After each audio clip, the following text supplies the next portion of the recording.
Billy ray എന്ന യാചകൻ ഏതാനും ദിവസങ്ങൾ കൊണ്ട് കോടീശ്വരനായി മാറിയ സംഭവ കഥയാണ് ഇന്ന്. അമേരിക്കയിലാണ് ഈ സംഭവം നടന്നത്.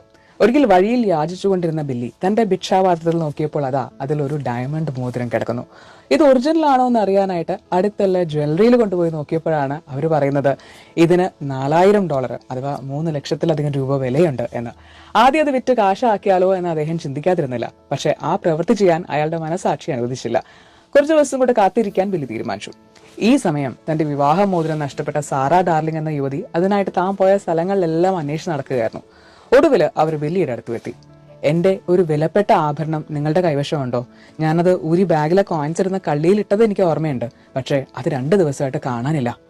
അതൊരു ഡയമണ്ട് മോതിരമായിരുന്നോ? ബില്ലി ചോദിച്ചു. അതെ, അതെന്റെ വിവാഹ മോതിരമായിരുന്നു. ബില്ലി വേഗം ആ മോതിരം എടുത്ത് സാറയ്ക്ക് കൊടുത്തു. സന്തോഷം അടക്കാനാകാതെ സാറ തന്റെ ബാഗിൽ ഉണ്ടായിരുന്ന മുഴുവൻ തുകയും ബില്ലിക്ക് നൽകി.